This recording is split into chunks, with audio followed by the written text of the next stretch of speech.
We're going to be talking about General Peter Wittgenstein. Yeah, Uh, one of the Russian commanders that doesn't get a lot as much press as some of the other guys. that's right. Yeah, but before we get into that, Jimmy is the proprietor of a company I work with quite a bit. It's called NapoleonicImpressions.com. I've ordered several things from them: Marshall's posters, those T-shirts, Christmas ornaments, all kinds of good stuff. Right, Jimmy? Yeah, absolutely. Yeah. It's emporium of Napoleonic memorabilia. Yeah. So if you're into like Napoleonic souvenirs or memorabilia, it's definitely the place to go. NapoleonicImpressions.com. And he's doing one other project, which I think is interesting. He's a script writer for the People's Profiles YouTube page. Is that right, Jimmy? The people profiles, yes. People's Profiles, okay. So, And it's kind of a neat little thing, right? You just help them out and work with scripts and that kind of thing.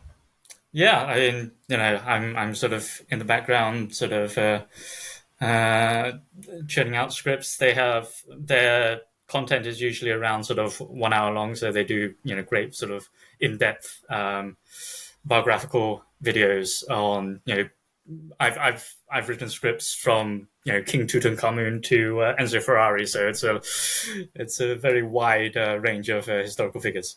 Very cool. Well, if my audience has not checked it out yet, check out the YouTube page, The People Profiles on YouTube. And yeah, let's jump into Peter Wittgenstein. He was born in January 1769, same year as Napoleon in Wellington, oddly That's enough, right. in Germany. So he's not Russian born. What do we know of his upbringing and parentage? Actually, just a correction, here, John. While he was born to the German aristocracy, he was actually born in Pereyaslav, which is in modern day Ukraine. Oh, okay. All right. All right. So, So but Ukrainian. it is an interesting. It is Yeah. an interesting story how he ended up being born there. Okay. So his father, Christian Ludwig Casimir, the second Count of Sayn-Wittgenstein-Berleburg Ludwigsburg, um, he was a general in the Prussian army during the 7 Years' War. And when he was in battle with the Russians, he was captured in 1761 and encouraged to enter Russian service, which he did. And he fought in the Russian Russo-Ottoman War of 1768 to 74. And sort of retired very quickly in 1770 with the rank of lieutenant general.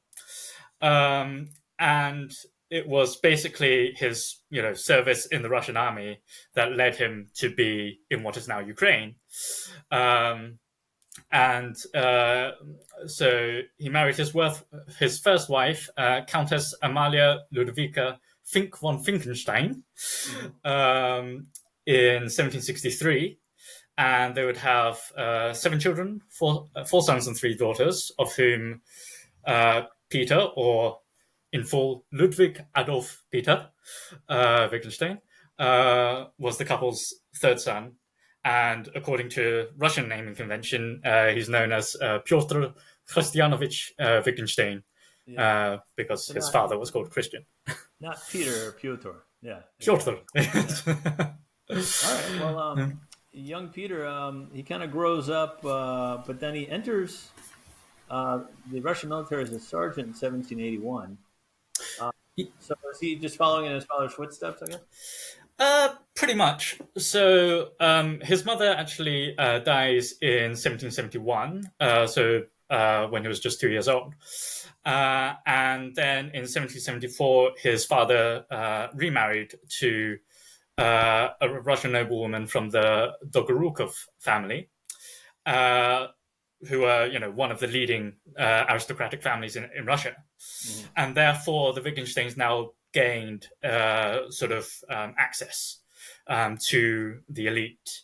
And in fact, Peter grew up in the household of a relative, Field Marshal Nikolai Ivanovich Saltykov, who was also tutor to Grand Duke Paul and later his sons, Alexander and Constantine.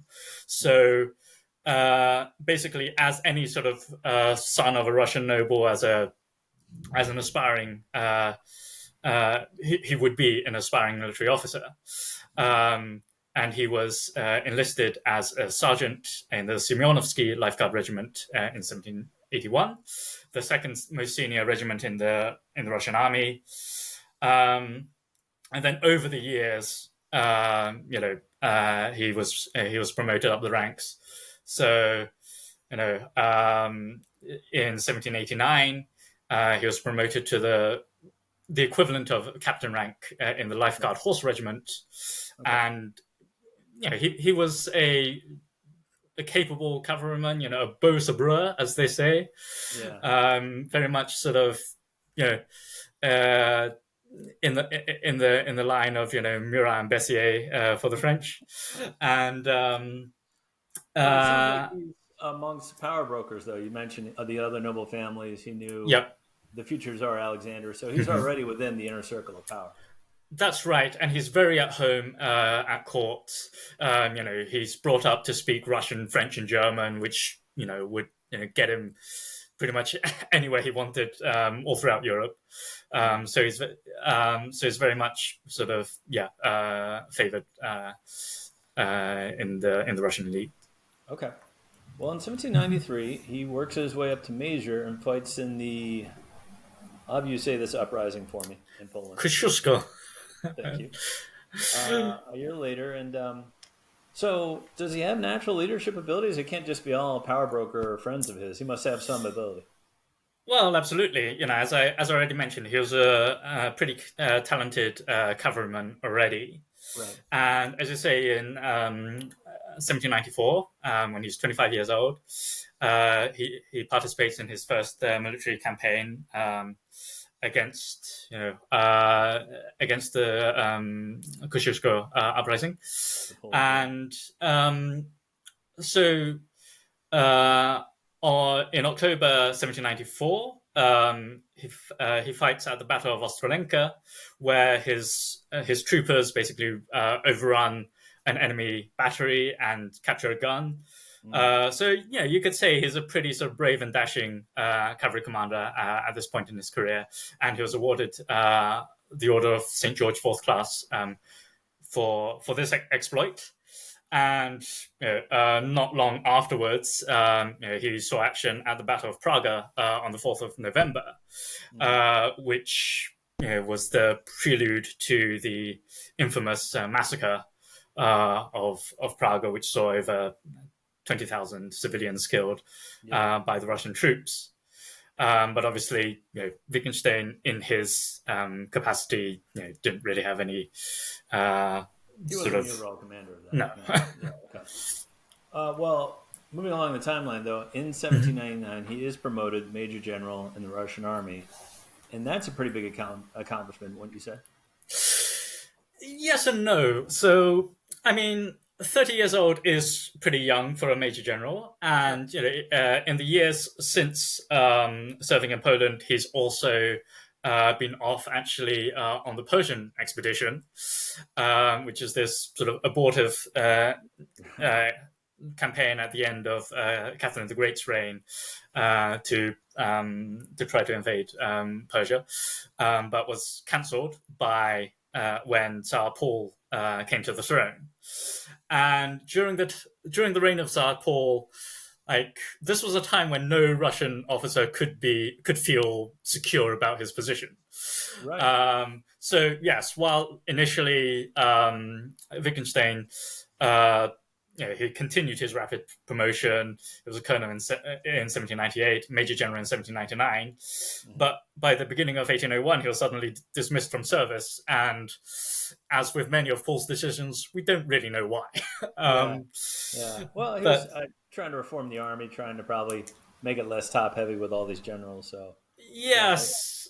But, thankfully for Wittgenstein and for many of the other officers who had distinguished themselves in 1812, Paul was assassinated in March 1801, and then Tsar Alexander restored him to service.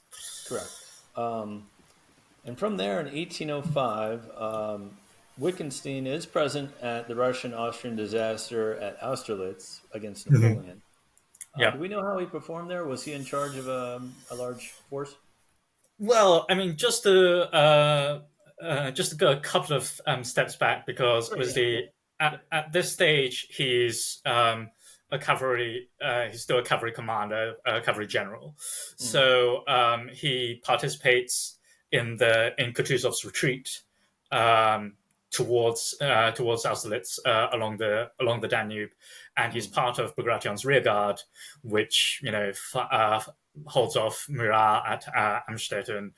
And then later on, he participated at the Russian attack at Dürrenstein. Okay. But he was indeed present at Austerlitz. But this is a funny thing with Russian officers who are present at Austerlitz.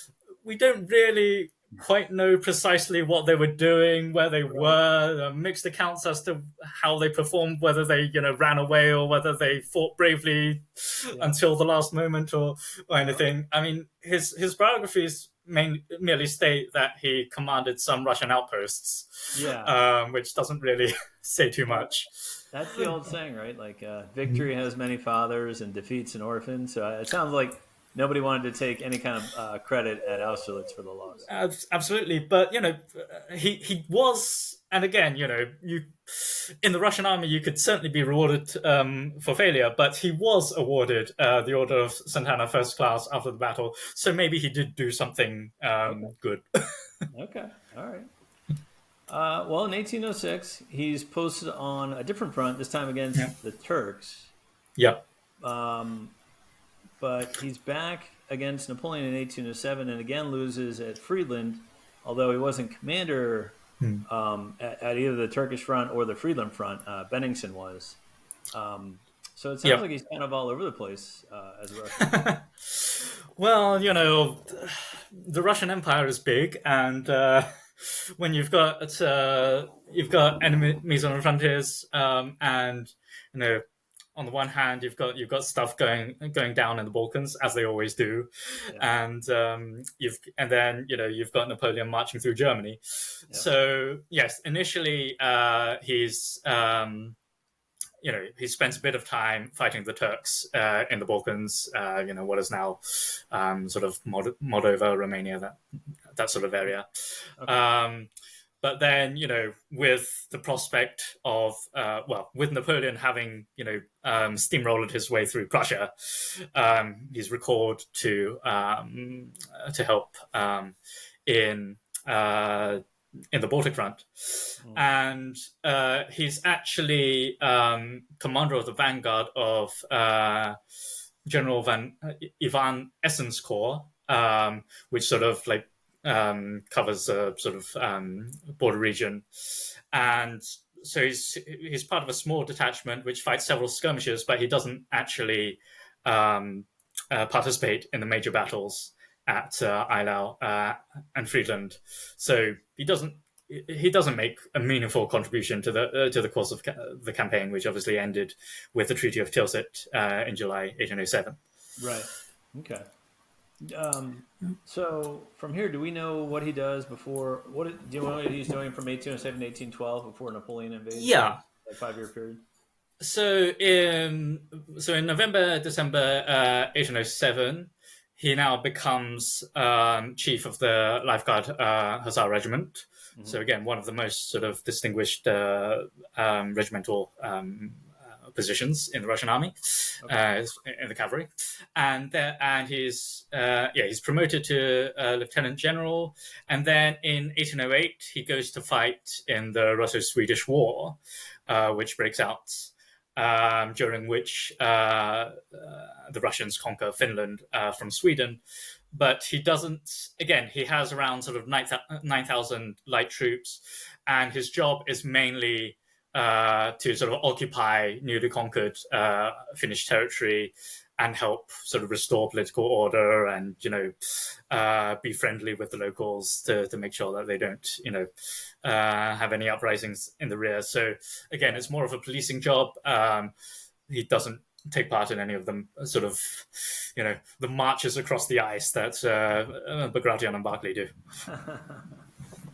Those famous marches across the ice. But in 1812, though, he kind of gets like an independent command, right? He's on the right wing of the army, of the Russian army. So Initially, it's not really an independent command. Initially, he is just a commander of the First Corps in Barclay de Tolly's First Western Army, and he has around sort of 23,000 men stationed, as you say, on the Russian right in what is now Lithuania, a small distance to the northeast of Kaunas on the road to St. Petersburg, and he's supported by several talented officers.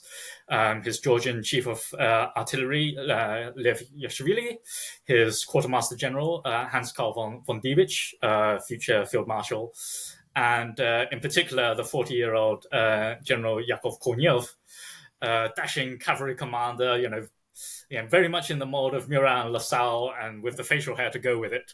Okay.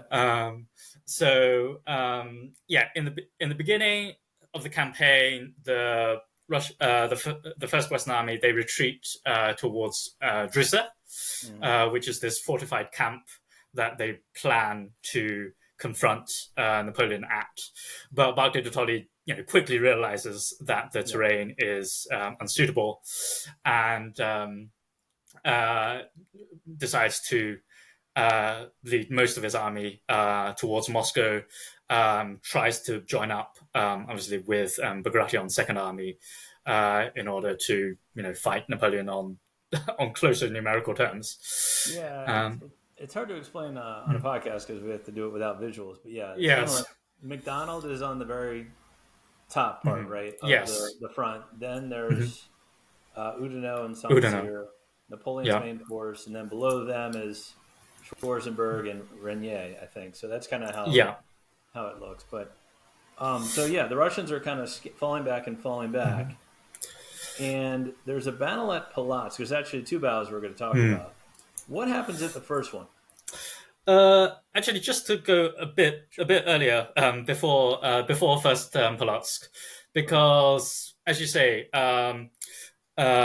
Wittgenstein, who's essentially been detached with about 30,000 men now under his command, protecting the road to Petersburg, his main opposition is really against Oudinot. MacDonald is in the vicinity, but he goes off to take Riga and spends ages doing it. But even so, like, their combined force outnumbers Wittgenstein about 2-1. So Wittgenstein, he now takes the initiative. He can't just sort of sit back, and he leads around 18,000 men to confront Oudinot, who's marching north from Polotsk. So he's already taken Polotsk, which is in modern-day Belarus, and he's marching the road to St. Petersburg. The Russians don't know where Napoleon's going. He could be going to St. Petersburg. He could be going to Moscow. They might have a rough idea, but to protect the road to St. Petersburg, the capital, is pretty crucial. Oh, that's absolutely vital. And as you say, like, anyone who invades Russia has three options for what to target. They can either go north to St. Petersburg, they can either go sort of central, so eastwards to Moscow, or they can go south to Ukraine, to the breadbasket of the Russian Empire. And interesting enough, when Napoleon met the Russian general Balashov for quote unquote negotiations at the beginning of the campaign, and asked, which is the way to Moscow, Balashov, quit back. There are many roads to Moscow. Charles XII took the one through Poltava, in a reference to the King of Sweden, who was defeated by Peter the Great at Poltava in 1709 when he tried to invade Russia. Yeah. So yes, Napoleon has, he has many plans, although he does eventually decide to go towards Moscow. Okay. But even if Napoleon isn't there, Wittgenstein is outnumbered, and any French forces being in St. Petersburg is not going to be a lot of fun for the Russians. Right. So as I say, he takes the offensive, and he meets Oudinot at a place called Klyastitsi, on around the 30th of July. And this is where, Korniev, commanding his vanguard, beats Oudinot behind the river Nisha. Mm-hmm. And then, but, Wittgenstein still needs to capture the town village of Klestitsi. But there's only one bridge over it. So his cavalry have to find fords while his infantry, try to bayonet attack over the bridge. It's a successful attack. Oudinot decides to fall back, sets fire to the bridge, and then, one of the most famous episodes of the battle, you've got the Pavlovsk grenadiers running through over the burning bridge into Klestitsi in order to take the village for Wittgenstein. And then, Korniev continues his pursuit of Oudinot, ends up pushing them back 10 kilometers behind Klestitsi. Wittgenstein tells him to stop. Guess what Korniev does? Keeps going. Yeah. As any sort of hussar commander worth his salt, he keeps going, falls into an ambush, and gets himself killed. Very hussar of him. But that, so that leads on to the Battle of Polotsk. So, Wittgenstein does indeed follow up, and even with the loss of Korniev, he's achieved a magnificent victory over the 3 days of fighting. Inflicting 10,000 casualties on the enemy and suffering fewer than 5,000 himself. And so he pushes. So at this point, Napoleon's already feeling that his northern front is a bit, needs to be shored up, and he agrees to reinforce Oudinot with Saint-Cyr's 6th Corps. Okay. And so Wittgenstein goes to confront both of them at Polotsk, and he's very close to taking the city. But very unfortunately for the Russians, Oudinot suffers one of his many wounds and is incapacitated, and command transfers to the rather more talented Saint-Cyr, who lose very often. Yeah. Yeah. The first day of the battle was on the 17th of August. On the 18th, Saint-Cyr basically tricked Wittgenstein by pretending that, by ordering the supply wagons to evacuate from the city, pretending that he was retreating. Wittgenstein is lured to attack Polotsk again across the river Dvina, and he's beaten back with heavy losses, but manages to organize a counterattack to prevent Saint-Cyr from pursuing him. And even though he suffers this tactical defeat, and Saint-Cyr gets his marshal's battle for his performance, Wittgenstein has pretty much achieved his strategic aim of preventing the French from marching on Petersburg, because at this point, Saint-Cyr just stays in Polotsk, kind of on orders from Napoleon, because he wants to secure his lines of communications. So at this point, St. Petersburg is pretty much safe, and it's not entirely clear when Wittgenstein actually gains the nickname the Savior of St. Petersburg. But it's around this period when the threat to the capital is no longer. And we'll come back to that, the Savior of St. Petersburg. I think that's how he gets his job in 1813. But before we get to 1813, there's a second battle at Polotsk. Yes. And this one goes better for the Russians. What happens? So, this is about 2 months later. In the meantime, Napoleon has marched on Moscow, fought with Kutuzov at Borodino, occupied Moscow, and then while Napoleon is in Moscow, Tsar Alexander devises this ambitious plan for an attack on Napoleon's rear in Belarus from north and south. So in the south, you've got a Russian army under the Admiral Chichagov. He's marching northwards, they were in the Balkans basically, and he's marching northwards. And then you've got Wittgenstein, who is supposed to. He's now being reinforced, so he's got around 50,000 men, and he is marching south. And they're supposed to cut Napoleon's retreat off in what is now Belarus. In the meantime, Kutuzov is just going to keep Napoleon occupied and slowly shepherd him towards the trap. Yeah. So in this context, on the 16th to the 18th of October, Wittgenstein fights the Second Battle of Polotsk against Saint-Cyr, and he manages to recapture the city, although he does not achieve his strategic objective of pushing Saint-Cyr to the west. Instead, Saint-Cyr falls back towards Napoleon. But by this point,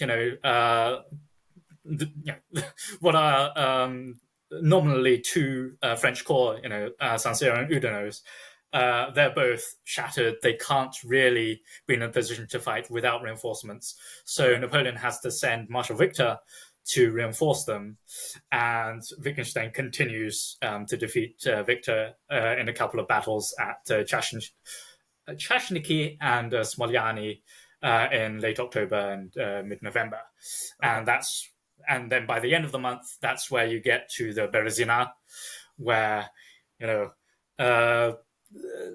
Napoleon is trying to cross over the river and outfoxes Chichagov's attempt to stop him. Right. Wittgenstein is not too far away, but Napoleon's kind of already gone by the time that he they're unable to prevent the crossing. Mm-hmm.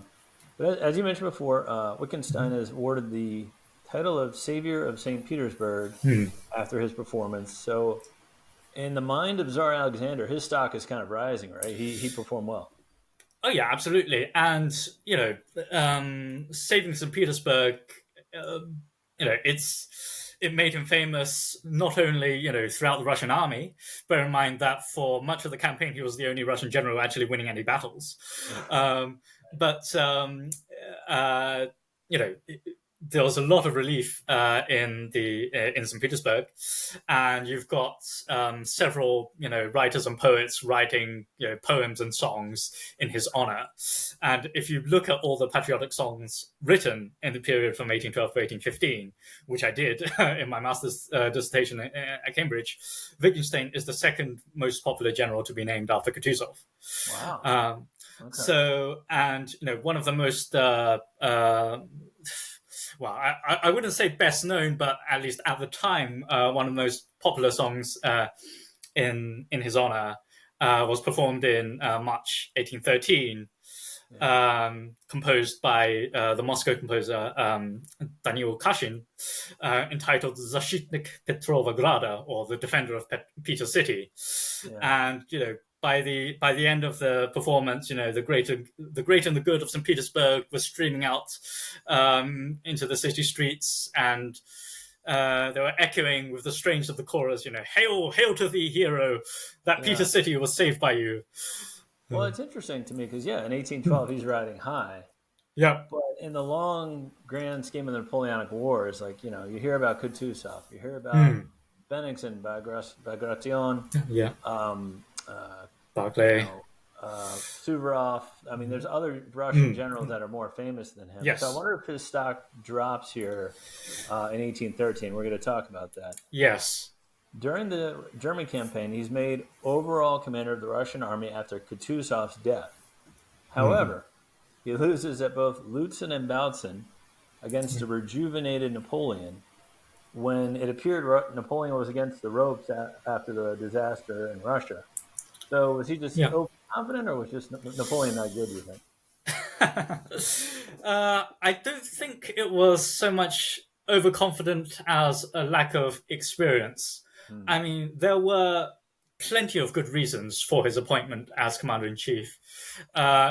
He had won more victories than anyone else in 1812. He could speak German and French fluently, so he could communicate with his Prussian allies. And actually, in the early months of 1813, he had helped Blücher liberate Prussia from French rule. So, he was very much at the top of his game. But not only did he have no experience of commanding an army more than, say, 50,000 men. Yeah, it's a massive force. Yeah. He's also sort of more junior in the hierarchy to several other officers, including Barclay de Tolly, Alexander Tomasov, and Mikhail Miloradovich. And, while Barclay is not quite on the scene yet,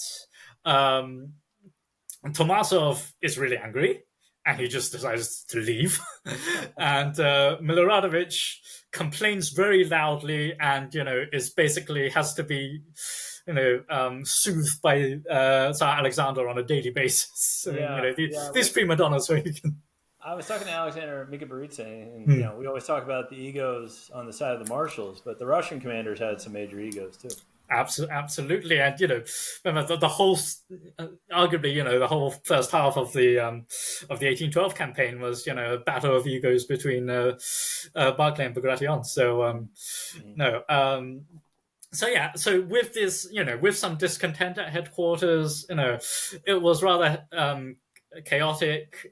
He brought his own staff officers to replace the men that Kutuzov had.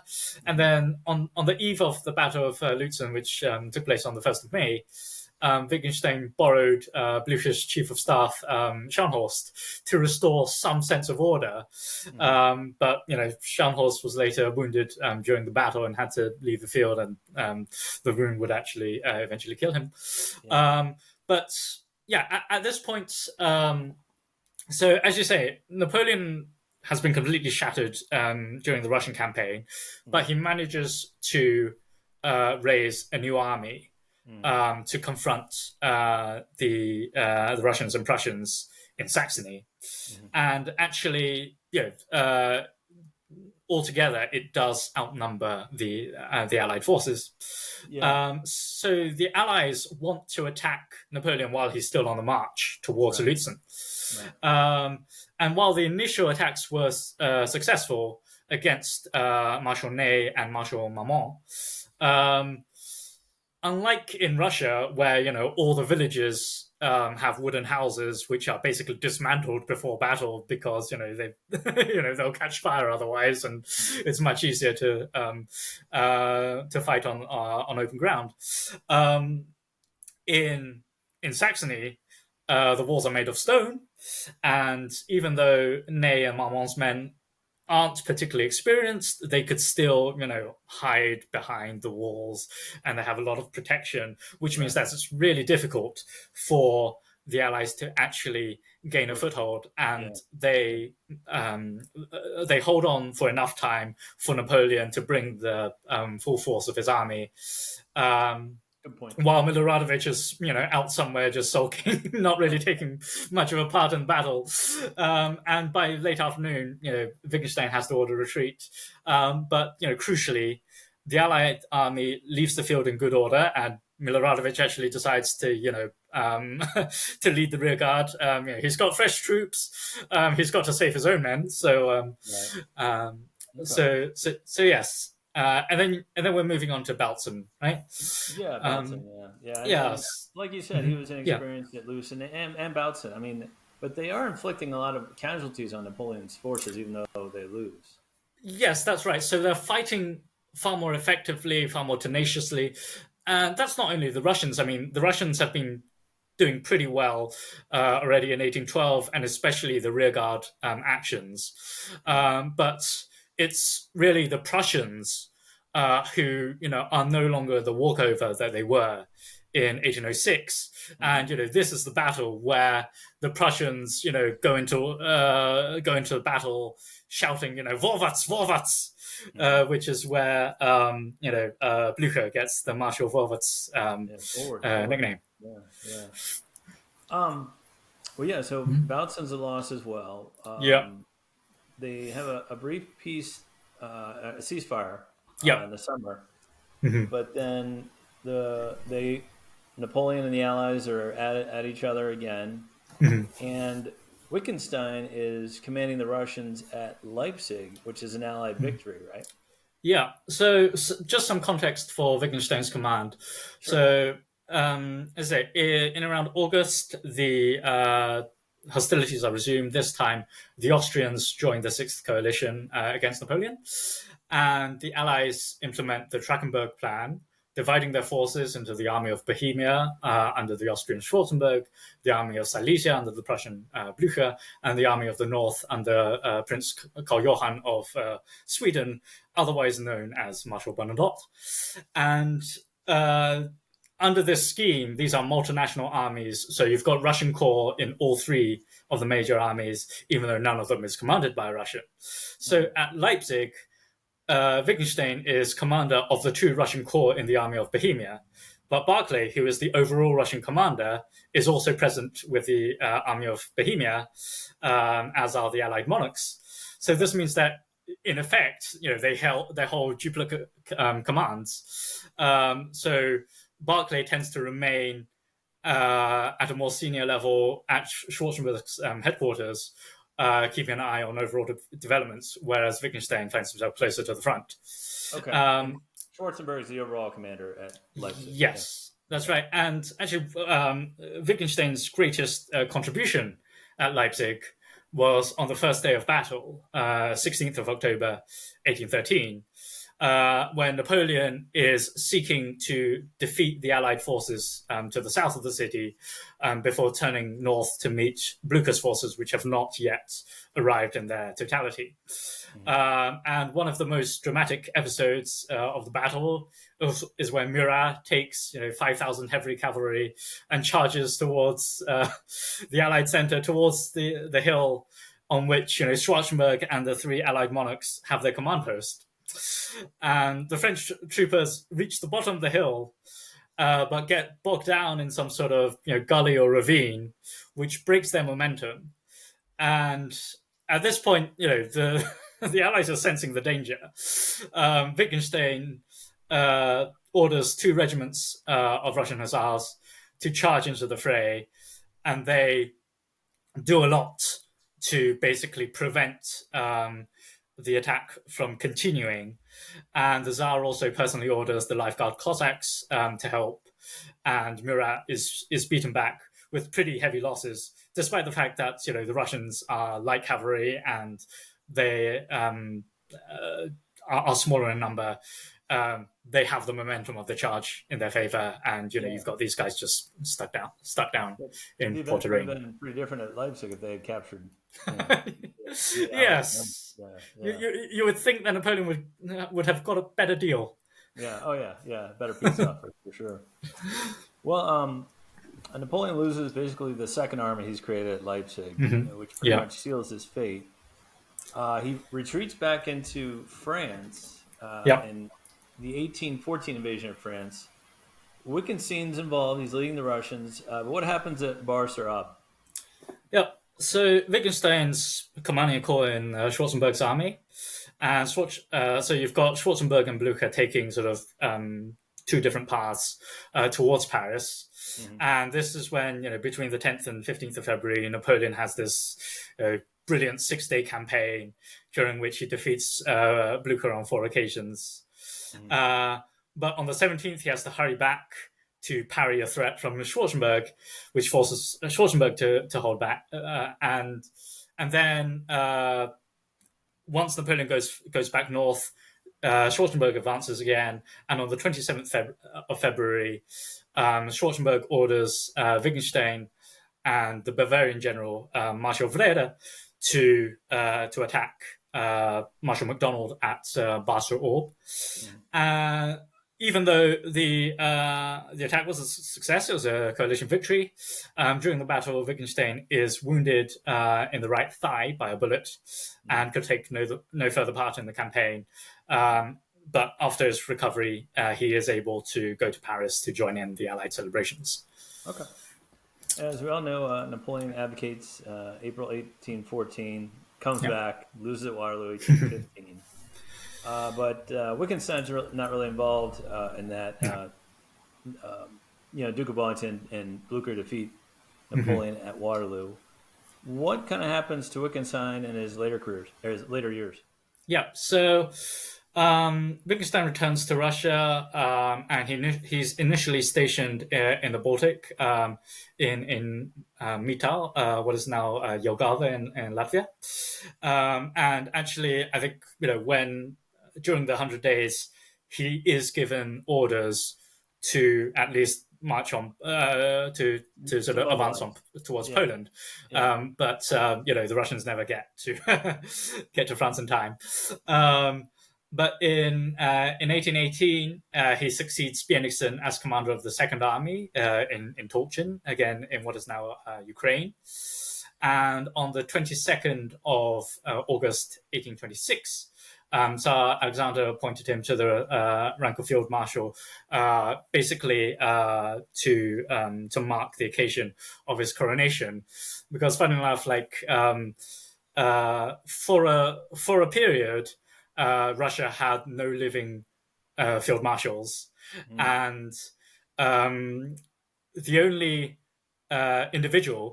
living individual who had a Russian field marshal's baton was the Duke of Wellington, Huh. and and the Duke of Wellington attended. Was in Russia for Napoleon's not Napoleon's for Alexander the First's funeral, and and to pay his respects to the new monarch. So like there may indeed have been quips at the time. Yeah, maybe Wellington ought to take command of the Russian army. um, but but yeah, so Wittgenstein and also Fabian von der Ostersacken are appointed field marshals at this point to Okay. mark Nicholas's coronation. But after that, he was appointed commander-in-chief of the Russian forces during the 1828-29 war against the Ottomans. Mm. And even though he does see some success, shortly thereafter he retires due to illness. And in 1834, he's elevated to a prince of the Kingdom of Prussia by King Friedrich Wilhelm III. And a couple of years later, Tsar Nicholas I also makes him a prince of the Russian Empire. Okay. Did he have a family? I think he was married, correct? Yes. So in 1798, he married Antonia Cecilia Schnarska, a woman of Polish descent, and they were she was, funny enough, from Polotsk, and that was where they were married. Yeah. And she didn't have a particularly distinguished family background, and they weren't very rich, so this was very much a love match. And the couple would have 7 children, 6 sons and 1 daughter, of whom perhaps the most, most of the sons went into the military, of course, and the most prominent of them was his eldest son and heir, Leof in Russian, or Ludwig in German, who most notably joined the radical Southern Society, which participated in the Decembrist Rebellion in 1825-26, and indeed, one of the sort of points of the most sort of importance of concentrations of radicals was at Tolchin, where Wittgenstein had his camp. But Right. the younger Wittgenstein, he was dismissed from military service, but he avoided further punishment thanks to his father's investigation. And indeed, the elder Wittgenstein was involved in investigating the what was going on. So obviously, he could basically let his son off fairly lightly. Yeah. Yeah. But and also just as a point of note, the philosopher Ludwig Wittgenstein, even though he shares the same name, was not related to the princely Yeah. Wittgenstein family, but Yeah. his ancestors did come from Wittgenstein lands and basically adopted it as a family name. Yeah, well, it's funny if you type in Wittgenstein in Google, that probably will be the That's what first. you get. Yeah, yeah. So make sure you type in General Wittgenstein if you type Yeah, that in. yeah, Well, the good general passes away in yeah. 1843 at the age of 74. Yeah. What do you think his legacy is? Because he's kind of not as well known as you meant, like as De Tole or Yeah. Napoleon, or like what do you think his legacy is? So, as I say, like, I think one of the reasons for that is because many standard histories of 1812 focus on Napoleon's main drive towards Moscow and then his retreat, and do not really dedicate that much time to the northern southern flanks. They're just really seen as sideshows, not particularly important. Mm-hmm. And then, in 1813, he takes overall command, but is defeated at Lutzen and Belsen, giving the impression that he's not very successful as a general, and certainly not on a par with, Kutuzov, Barclay, or Bagration. And I think actually within Russia also, like while he continued to be popular, certainly sort of among the royal family and court in the 19th century, he's also been somewhat sidelined in the historical memory. Again, this is part of the trend you've got of like 1812 being understood as this national struggle against Napoleon, and Wittgenstein's German roots don't really feed into that. Right. And again, his absence from major battles such as Smolensk, Borodino, and Yaroslavets, has caused them to be somewhat forgotten. But if you just give me a moment to give my personal opinion of how Wittgenstein should be Sure. remembered, and I might be biased given his prominence in my dissertation, but I think his exploits did make a fundamental difference to the course of the 1812 campaign. I mean, not so much strategically, but in terms of morale and the political context. The victory at Klyaztitsi was a major morale boost at the time when the Russian armies were falling back towards Moscow, seemingly without a plan. Mm-hmm. And blocking the route to St. Petersburg was crucial. And Wittgenstein's title of Savior of St. Petersburg, obviously gives a sense of the relief that Alexander and his court felt that the capital was safe. There had been plans to evacuate St. Petersburg, and from a purely strategic point of view, I think the Russians would have still emerged triumphant, but politically speaking, it would have been really difficult for Alexander to fight on if both Petersburg and Moscow had been under enemy occupation. Russia might be an autocracy, but in Voltaire's memorable phrase, it's an autocracy tempered by assassination. Yeah. And there was court opposition to the Tsar, and his father had just been murdered, just over a decade earlier. Right. So Alexander may have been compelled to come to some sort of peace agreement, had both St. Petersburg and Moscow been under Napoleonic occupation. I mean, obviously, counterfactuals are very difficult to prove. Right. Well, that's a good point for sure, Jimmy. And yeah, I think he does deserve more attention than he gets. And yeah, Peter Wittgenstein. Please check him out. Yeah, absolutely. Thank you, Jimmy, for that. That was fantastic. Thank Again, you. I'd like to point out Jimmy's website, which I love, NapoleonicImpressions.com. Really great souvenirs, tchotchkes, keepsakes from the Napoleonic age. And yeah, Jimmy, thank you for coming on the show. Thank you. Yeah. Hope to be back soon. Yeah, I'd love to have you back soon. Thank you so much. Thank you.